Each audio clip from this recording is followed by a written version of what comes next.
नमस्कार श्रोतेहो, आपण ऐकताय आकाशवाणी मुंबई केंद्राची FM रेनबो वाहिनी 107.1 मेगाहर्ट्झवर. सायन्स कॉर्नर मध्ये मी मानसी आंबडेकर तुमचं सर्वांचं मनपूर्वक स्वागत करते. श्रोतेहो, आपण या कार्यक्रमात बोलतो आहोत ज्येष्ठ वैज्ञानिक आणि होमी भाभा विज्ञान शिक्षण केंद्राचे माजी संचालक डॉक्टर हेमचंद्र प्रधान यांच्याशी. भारत सरकारच्या आण्विक ऊर्जा विभागातर्फे दिली जाणारी राजा रामण्णा फेलोशिप त्यांना मिळालेली आहे. त्याचबरोबर 100हून अधिक स्कॉलरली आर्टिकल्स आणि 100हून अधिक विद्यार्थ्यांना PhD करता त्यांनी मार्गदर्शन केलेलं आहे. विज्ञान विषयक क्रमिक पुस्तकं आणि माहितीपर पुस्तकांची निर्मिती त्यांनी केलेली आहे आणि त्याचबरोबर महाराष्ट्र राज्य विश्वकोश निर्मिती मंडळाचेही ते सदस्य आहेत. गेल्या 2 भागांमध्ये आपण विज्ञान शिक्षणासंदर्भात होत असलेलं संशोधन आणि ऑलिम्पियाडबद्दल त्यांच्याकडून जाणून घेत होतो. आज आपण त्यांच्याकडनं जाणून घेणार आहोत त्यांच्या संशोधनाबद्दल. नमस्कार सर. नमस्कार सर. परदेशातल्या पोषक वातावरणामध्ये इतक्या थोर वैज्ञानिक मंडळींचा शिक्षक म्हणून सहवास तुम्हाला मिळाला होता, पण प्रत्यक्ष तुमच्या संशोधनाची सुरुवात कशी झाली? तिथे गेल्यानंतर आधी तुम्हाला काही कोर्सेस घ्यायला लागतात आणि ती कोर्सेस झाल्यानंतर एक क्वालिफाईंग परीक्षा असते. ती परीक्षा 2 वर्षांनी द्यायची असते. माझ्या सुदैवाने मी ती 1.5 वर्षानंतरच देऊ शकलो आणि त्याच्यामुळे ती परीक्षा देण्याच्या आतच मला एका प्राध्यापकाने ऑफर दिली होती की मी एक पुस्तक लिहितोय, त्या पुस्तकाचं परिशिष्ट तयार करायचं आहे, तर त्याच्यामध्ये जे काही फॉर्म्युलाज आहेत ते फॉर्म्युलाज तुला डिराईव्ह करायला लागतील. ते म्हणजे एक प्रकारचं संशोधनच होतं आणि ते मी डिराईव्ह करायचा प्रयत्न केला आणि त्यांना ते खूप आवडलं. त्यांनी त्या पुस्तकामध्ये फेल्ड नावाचे ते संशोधक होते, एनरिको फर्मी, जे प्रसिद्ध, ज्यांनी न्यूक्लिअर रिॲक्टर पहिला जगामध्ये निर्माण केला, त्यांचे ते विद्यार्थी. म्हणजे एनरिको फर्मींचा मी ग्रँड विद्यार्थी असं म्हणायला हरकत नाही आहे. त्या बर्नर फेल्ड नावाच्या सरांनी मला त्या पुस्तकाविषयी काम करायला सांगितलं आणि त्यांच्या त्या पुस्तकामध्ये अजूनही माझी नोंद आहे एक्नॉलेजमेंटमध्ये की मी त्यांना मदत केली म्हणून. आणि अर्थात तिथं अतिशय म्हणजे हा काटेकोरपणे गोष्ट होती की ज्या ज्या कोणी मदत केली आहे ना त्यांना एक्नॉलेजमेंट दिलीच पाहिजे आणि त्यामुळे ते श्रेय जे दिलं गेलं त्यामुळे मला अर्थातच खूप बरं वाटलं आणि त्यामुळे त्यांचा जो विषय होता त्या विषयामध्ये मी PhD करायचं ठरवलं. आणि त्याच्यानंतर मग अर्थातच ते निवृत्त होणार होते म्हणून मग दुसरे प्राध्यापक शेकिन म्हणून होते, त्यांच्याकडे मी त्याच विषयामध्ये न्यूक्लिअर फिजिक्समध्ये काम करायला लागलो. नंतर असं झालं की 1 वर्ष काम केल्यानंतर शेकिन सर दुसऱ्या विद्यापीठामध्ये गेले. तर ते दुसऱ्या विद्यापीठात गेल्यानंतर सुद्धा माझं काम मी चालू ठेवलं. दुसऱ्या एका प्राध्यापकांनी मला मार्गदर्शन केलं आणि त्याच्यानंतर शेकिन आणि ते जे प्राध्यापक होते करमन नावाचे, त्या दोघांनी माझं काम पाहिल्यानंतर एका क्षणी मला सांगितलं तू आता लिही म्हणून. मला कल्पनाच नव्हती की इतकं काम माझं झालं आहे म्हणून. आणि त्यामुळे 3.5 वर्षामध्ये माझी PhD झाली. अर्थातच ते काम जे मी केलेलं होतं त्याच्या जोरावरती मला पोस्ट डॉक्टरल फेलोशिप सुद्धा नंतर मॅकमास्टर विद्यापीठामध्ये मिळाली. आणि गंमत म्हणजे MIT मध्ये मी जिथं होतो तिथं जी ओरल परीक्षा व्हायची, वायवा परीक्षा व्हायची PhDची, मी थिसिस सबमिट केल्यानंतर 1 महिन्याच्या आत वायवा झाली आणि मला डिग्री मिळाली.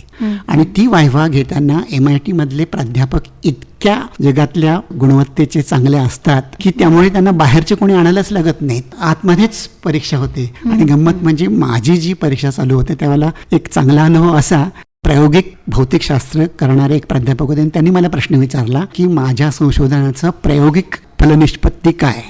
तेव्हा माझं संशोधन असं होतं की ते सैद्धांतिक होतं आणि दुसरा एक सिद्धांत होता तो बरोबर नाही हे मी दाखवलं होतं. त्यामुळे प्रायोगिक त्याची निष्पत्ती लगेच होणं शक्य नव्हतं. तर मी ते उत्तर देण्याच्या ऐवजी माझ्या प्राध्यापकांनी कर्मणनीच त्यांचं उत्तर दिलं. म्हणजे त्यांना इतका माझ्या कामाविषयी अभिमान वाटत होता. हे सगळं बौद्धिक वातावरण आहे, ते बौद्धिक वातावरण अतिशय महत्त्वाचं आहे असं मला वाटतं. जेव्हा मी प्रवेश केला त्यावेळेला मी विद्यार्थी चांगला असल्यामुळे मला अर्थात पहिल्यापासूनच स्कॉलरशिप दिली गेली. स्कॉलरशिप म्हणण्यापेक्षा असिस्टंटशिप त्याला म्हणतात. म्हणजे असिस्टंटशिप म्हणजे काय असतं की तुम्ही डिपार्टमेंटमध्ये अभ्यास ज्यावेळेला करतात त्याच वेळेला इतर अंडरग्रॅज्युएट स्टुडंट्सना मदत करता किंवा संशोधनामध्ये मदत करता, अशी ती रिसर्च स्कॉलरशिप असते किंवा रिसर्च असिस्टंटशिप असते. ती रिसर्च असिस्टंटशिप मला मिळाली आणि त्यामुळे अर्थातच माझा म्हणजे कुठच्याही दृष्टीने पैसे न खर्च करता सगळं शिक्षण झालं. आणि मला तिथे जाणवलं आणखीन एक अतिशय महत्त्वाचं सांगावं असं वाटतं मला की संशोधनाच्या बाबतीत अमेरिका हा देश इतका पुढे आहे सगळ्या इतर देशांच्या की त्याला संशोधनाच्या दृष्टीने जगाचं ग्रॅज्युएट स्कूल म्हणजे जगाचं संशोधन केंद्र असं म्हटलं जातं. आणि त्याचं एक कारण मला स्वतःला जे वाटतं असं की तिथं संशोधन करण्यासाठी जी वृत्ती लागते ना, आणि ती वृत्ती त्याच्यामध्ये महत्त्वाचा भाग असा आहे की तुम्ही न घाबरता कसा नवीन विषय हाताळता ते. अच्छा. म्हणजे संशोधन करताना प्रत्येकाला कुठेतरी भीती वाटत असते, मी करतोय ते बरोबर आहे की नाही. अमेरिकेमध्ये ज्या वेळेला संशोधन ते करतात आणि जितकं तिथं सैद्धांतिक संशोधन चांगलं होतं त्याच्यापेक्षाही माझ्या मते जास्त संशोधन चांगलं होतं ते प्रायोगिक प्रात्यक्षिकांचं, एक्सपेरिमेंटल. आणि त्याच्याकरता तुम्हाला हाताने करण्याची सवय लागते आणि ती हाताने काम करण्याची जी सवय आहे ती अमेरिकेमधल्या लहान मुलांपासून भिनलेली असते त्यांच्यामध्ये. आणि त्यामुळे कुठचीही नवीन गोष्ट करायची, ज्या ठिकाणी धैर्य लागतं ती गोष्ट ते सहजपणे करतात, त्यांना कुठची भीती वाटत. आणि हा भीतीचा महत्वाचा भाग आहे. आपल्याकडे आपण काय करतो, विद्यार्थ्यांना नकळत घडलेलं आहे ना त्याचाच मागोवा घ्यायचं आपण त्यांना सांगतो. म्हणजे कन्फॉर्मिस्ट असतो आपण, म्हणजे पूर्वसुरींचा मागोवा घेतो. नवीन जर आपल्याला काही करायचं असेल तर त्याच्या बाबतीत आपण सहजपणे धाडस करत नाही. तेव्हा तिथले विद्यार्थी आपल्यापेक्षा जास्त बौद्धिकदृष्ट्या चांगले आहेत अशातला भाग नाही आहे, पण त्यांचं धाडस महत्वाचं आहे. तेव्हा हे धाडस आपण विद्यार्थ्यांच्या मध्ये जर बिंबवू शकलो आणि आपल्याकडच्या शिक्षकांनी विशेषतः प्रात्यक्षिकांची मदत घेऊन विद्यार्थ्यांच्या पर्यंत ते नेऊ शकलो तर मला असं वाटतं आपले विद्यार्थी जगामध्ये आधीच चांगलं काम तिथे गेल्यानंतर करतात, पण त्याच्यापेक्षा इथंही ते चांगलं काम करतील असा माझा विश्वास आहे.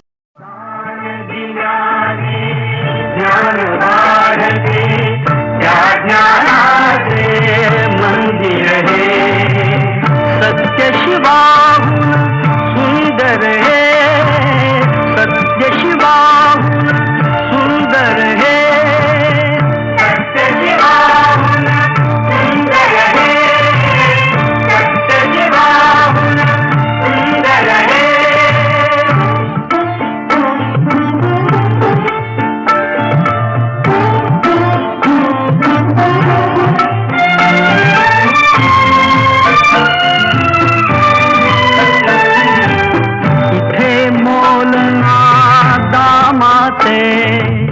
मोती होतील घामाचे, इथे मोलना दामाचे, मोती होतील घामाचे. सरस्वतीच्या प्रेमाचे, सरस्वतीच्या प्रेमाचे प्रतीक रम्य शुभंकर हे.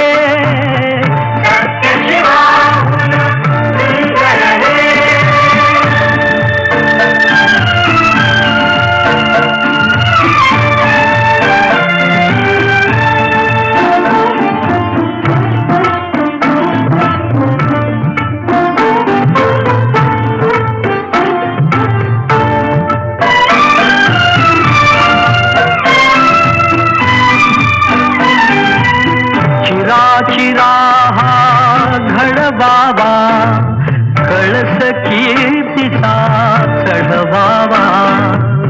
चिरा चिरा हा घडवावा, कळस कीर्तीचा चढवावा.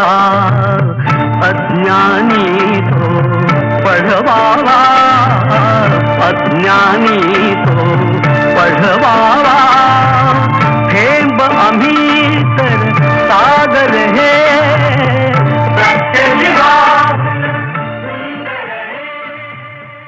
श्रोतेहो, आपण संवाद साधतो आहोत होमी भाभा विज्ञान शिक्षण संस्थेचे माजी संचालक ज्येष्ठ शास्त्रज्ञ डॉक्टर हेमचंद्र प्रधान यांच्याशी. प्रत्येक उच्च शिक्षण घेण्याची इच्छा असणाऱ्या विद्यार्थ्याची जी स्वप्न असतात की परदेशामध्ये जाऊन शिकणं, अनेक शिष्यवृत्ती, अनेक पाठ्यवृत्ती, ही खरं तर तुमच्या बाबतीत पूर्ण झालेली होती. तरी सुद्धा भारतामध्ये परत येऊन परदेशामध्ये जे संशोधन तुम्ही सुरू केलं होतं त्याचा पाठपुरावा इथे कशा प्रकारे केला? एक म्हणजे आपल्याला विद्यार्थी घेता येतात, त्याच्यामुळे अर्थात विद्यार्थी आपलं संशोधन पुढे नेण्याचा प्रयत्न करतात.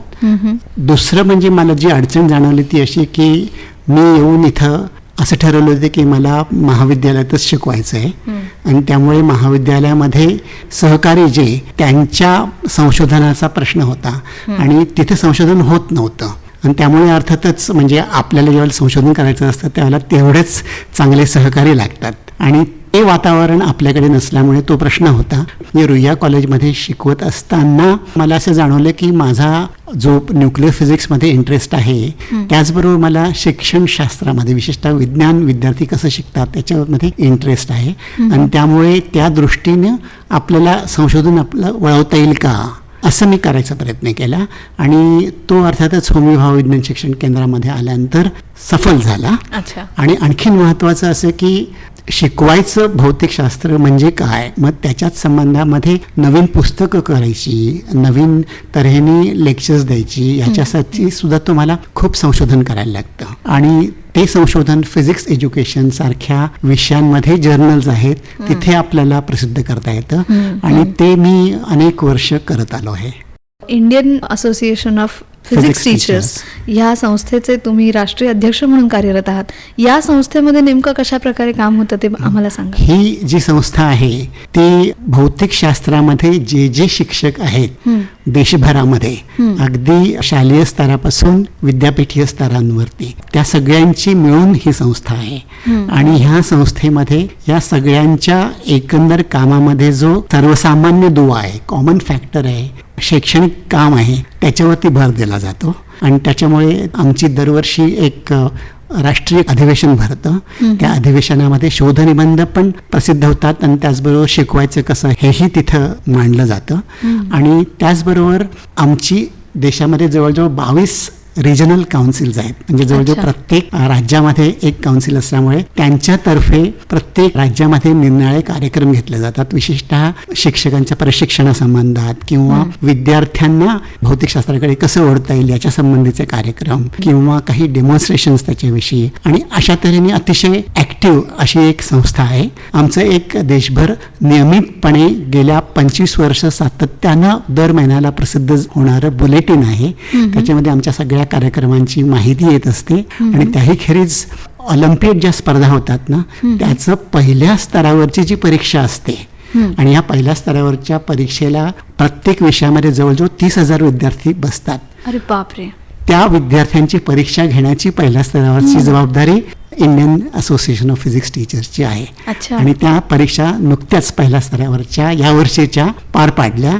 आणि याच्यातनं जी मुलं पुढे जातील त्यांचं ट्रेनिंग होमी भाभा विज्ञान शिक्षण केंद्राकडनं होईल. पण त्याच्या आधी त्या विद्यार्थ्यांना त्यातनं जे 30,000 विद्यार्थी प्रत्येक विषयात बसणार आहेत, त्याच्यापैकी 300 विद्यार्थी साधारणतः दुसऱ्या स्तरासाठी निवडले जातील. त्यांची परीक्षा होईल. त्याच्यानंतर त्यातनं 30 ते 35 विद्यार्थी प्रत्येक विषयासाठी निवडले जातील. आणि त्यांचं ट्रेनिंग झाल्यानंतर मग त्यातनं 4 किंवा 5 विद्यार्थी आपण देशाचं प्रतिनिधित्व करायला परदेशामध्ये पाठवू. अच्छा. प्रकाशातले तारे तुम्हें अंधारावर रुसा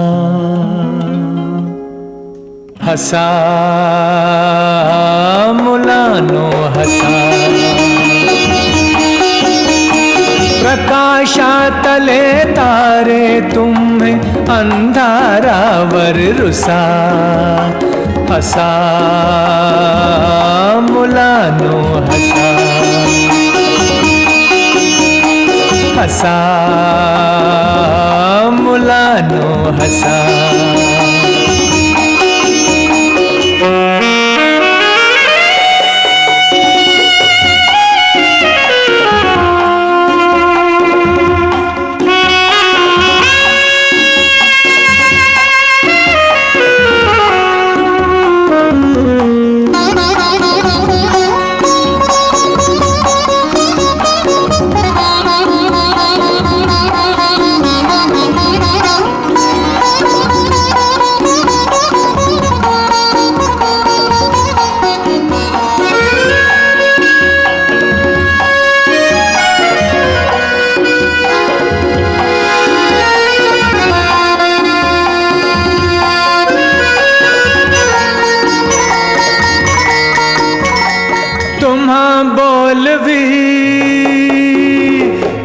फुलराणी खेळ खेळती वारा पाणी. तुम्हा बोलवी ती फुलराणी खेळ खेळती वारा पाणी. आनंदाच्या शिखरावरती खुशाल जाऊन बसा हसा मुलानो हसा. श्रोतेहो, आपण संवाद साधतो आहोत होमी भाभा विज्ञान शिक्षण संस्थेचे माजी संचालक ज्येष्ठ शास्त्रज्ञ डॉक्टर हेमचंद्र प्रधान यांच्याशी. सर, मॅसेच्युसेट्स युनिव्हर्सिटी सारख्या MIT इन्स्टिट्यूट सारख्या एका अतिशय प्रतिष्ठित संस्थेमधून तुम्हाला PhD करण्याची संधी मिळाली, तर तिथल्या संशोधनाबद्दल आणि त्यानंतर पोस्ट डॉक्टरल रिसर्च जो तुम्ही केला त्याच्याबद्दल आम्हाला सांगा. माझा विषय होता सैद्धांतिक न्यूक्लिय भौतिकशास्त्र आणि त्याच्यामध्ये अर्थातच आता हे ते खूपच प्रगत झालेलं आहे आणि निरनिराळी गणिती तंत्र वापरून, संगणक वापरून, ज्याला आपण केंद्रक म्हणतो, न्यूक्लियस म्हणतो, ते बनलं कसं आहे ह्याच्याविषयी संशोधन करणारा तो प्रांत आहे. अच्छा. उदाहरणार्थ माझं काम जे होतं ते ऑक्सिजन, हे आपल्याला मूलतत्व माहितीच आहे. तर ऑक्सिजनचा एक आयसोटोप, म्हणजे नेहमी आपल्याला ऑक्सिजन मिळतो तो ऑक्सिजन, त्याचा अणुभार 16 असतो, पण हा जो आयसोटोप असतो त्याचा ऑक्सिजनचा अणुभार 18 असतो. तर ऑक्सिजन 18 आणि त्याचबरोबर फ्लोरीन 18, म्हणजे 18 अणुभार असलेला ऑक्सिजन आणि फ्लोरीन ह्याच्या गुणधर्मांमध्ये जे काही साम्य आहे ते साम्य कसं आपल्याला समजून घेता येईल. म्हणजे काय होतं पहा, की आपण जेव्हा अणुची रचना लक्षात घेतो तशीच रचना काही अंशी त्या अणुकेंद्रकाची सुद्धा असते आणि अणुकेंद्रकाच्या सुद्धा ऊर्जेच्या पातळ्या असतात. तर त्या समजून घेण्यामध्ये जे काही तंत्र लागतात ती तंत्र विकसित करण्याचा मी प्रयत्न केला आणि त्याच्यामध्ये आधीची काही तंत्र होती ती तंत्र योग्य नाहीत असं मी दाखवून दिलं. आणि त्याच्यानंतर मग माझ्या विकसित तंत्राचा उपयोग करून बऱ्याच मोठ्या प्रमाणावरती आणखीन संशोधन आम्ही केलं. MIT मध्ये माझे सहकारी होते आणि त्याच्यानंतर ते काम मी मॅसेच्युसेट्स इन्स्टिट्यूट ऑफ टेक्नॉलॉजीचं काम संपल्यानंतर मॅकमास्टर युनिव्हर्सिटी आणि विस्कॉन्सिन युनिव्हर्सिटी याच्यामध्ये मी केलं. आणखीन त्यावेळेला काही सैद्धांतिक प्रश्न होते ते सुद्धा आम्ही सोडवले. म्हणजे विशेषतः ते सोडवताना इतकं छान वाटत असे, म्हणजे आपण काहीतरी नवीन केल्याचा अनुभव तिथे येत असे आणि त्यातनं आनंद मिळत असे. हा जो भाग आहे ना हा अवर्णनीय आहे.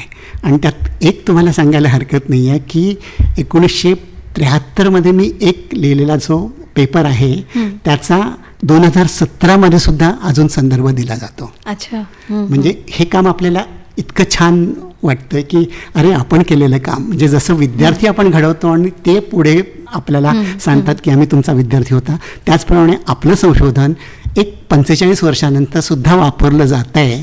हा अनुभव अवर्णनीयच आहे. खरंय. जवळजवळ 50 पेक्षा जास्त रिसर्च पेपर्स तुम्ही प्रेझेंट केलेले आहेत. तर या रिसर्च पेपर्समध्ये तुमच्याच संशोधनाबद्दल ते होते की वेगवेगळ्या विषयांवर? नाही, माझं मूळचं जे संशोधन होतं म्हणजे भौतिकशास्त्रामधलं, सैद्धांतिक भौतिकशास्त्रामधलं, त्याच्यामध्ये साधारणतः 10 पेपर माझे असतील. त्यानंतर अर्थातच भौतिकशास्त्र शिकवायचं कसं, गणित शिकवायचं कसं, ह्याच्याकरता सुद्धा आपल्याकडे जगामध्ये संशोधन पत्रिका आहेत. म्हणजे फिजिक्स एज्युकेशन नावाची एक पत्रिका इंग्लंडमधनं प्रसिद्ध होते, भारतात पण होते. नंतर American journal of physics AJP म्हणून एक संशोधन पत्रिका आहे. अशा पत्रिकांमधनं आम्ही होमी भाभा विज्ञान शिक्षण केंद्रामधले वैज्ञानिक आमचं संशोधन प्रसिद्ध करत असतो. अशा तऱ्हेचे जवळजवळ 50 पेक्षा जास्त माझे शोधनिबंध प्रसिद्ध झालेले. श्रोतेहो, आपण संवाद साधतो आहोत Indian association of physics teachers या संस्थेचे अध्यक्ष आणि ज्येष्ठ शास्त्रज्ञ डॉक्टर हेमचंद्र प्रधान यांच्याशी. सर, विज्ञान लहान मुलांना सुसह्य आणि सोप्या भाषेमध्ये समजावं यासाठी तुम्ही कार्यरत आहातच, पण याकरता वेगवेगळ्या प्रसार माध्यमांचा आणि इतर माध्यमांचा उपयोग कशा प्रकारे होतोय? अतिशय चांगला उपयोग माध्यमांचा जगामध्ये केला जातो. विशेषतः टेलिव्हिजन या माध्यमाचा अतिशय चांगला उपयोग होतो. म्हणजे आपण डिस्कव्हरी सारखे चॅनल्स घेतोय, म्हणजे अमेरिकेमध्ये तर सेसमी स्ट्रीट सारखे चॅनल्स आहेत की ज्याच्यामध्ये विद्यार्थ्यांना, बालकांना विज्ञान आणि गणित आणि एकंदर पर्यावरण ह्याच्या संबंधानं गोडी कशी वाटेल याच्यासाठी इतके प्रयत्न केले जातात आणि इतके आकर्षक त्यांचे संबंध कार्यक्रम असतात. ते कार्यक्रम आपल्याकडे आपण का निर्माण करू नये हा प्रश्न आहे. म्हणजे आपल्याकडे विज्ञानाचा, सायन्सचा असा चॅनल पाहिजे की जो डिस्कव्हरीच्या तोडीला असेल. म्हणजे जसं वैज्ञानिक संशोधनाच्या बाबतीत आपण म्हणू शकतो तसं ह्या विज्ञानाच्या माध्यमासंबंधात सुद्धा कसं लोकांपर्यंत पोहोचायचं ह्या माध्यमासाठी सुद्धा मला असं वाटतं आपल्याला अतिशय चांगलं काम करायला वाव आहे. आणि त्याच्यामध्ये TRPच्या गोष्टीमध्ये गुंतून पडतो, त्याच्याऐवजी आपण असं निर्माण करूया की ज्याच्यामुळे आपली TRP आपण निर्माण करू, जे पाहिल्यानंतर त्या विद्यार्थ्याला, त्या वाचकाला, त्या सामान्य माणसाला असं वाटेल की याच्याशिवाय मी दुसरं काही पाहणार नाही. म्हणजे आपला एक बौद्धिक स्तर, आपलं ज्ञान, आपलं एकंदर सामान्य ज्ञान वरती गेल्यासारखं वाटलं पाहिजे आणि त्यातून त्याला एक वेगळा आनंद मिळाला पाहिजे. असं होऊ शकतं, कारण जगामधले कार्यक्रम पाहिल्यानंतर होऊ शकतं. आणि मला खरं म्हणजे अगदी सांगावंसं वाटतं अगदी प्रामाणिकपणे की भारतामध्ये हे काम आकाशवाणीच्या माध्यमाने फार मोठ्या प्रमाणावरती आणि अतिशय यशस्वीपणे केलेलं आहे.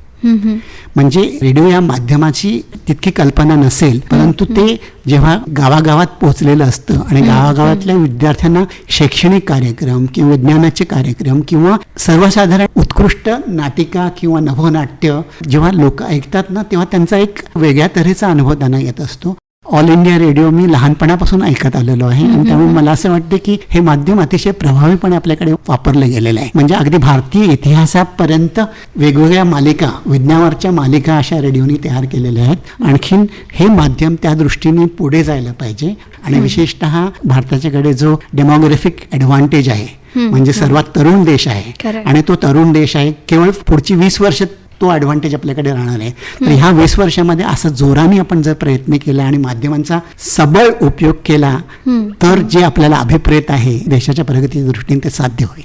म्हणजे थोडक्यात आपलं मनोरंजन हे केवळ मनोरंजन न राहता ते एज्युकेटिव्ह एंटरटेनमेंट व्हावी. मला तर असं म्हणता येईल, एज्युटेनमेंट म्हणणं त्याला अतिशय चांगलं होईल की म्हणजे मनोरंजनच असेल, कारण आपण घालवला वेळ हा अतिशय चांगला असं ते प्रेक्षकाला पाहणाऱ्याला वाटलं पाहिजेच, पण त्याचबरोबर त्याचं ज्ञान वाढायला पाहिजे, ज्ञानरंजन असं म्हणता येईल.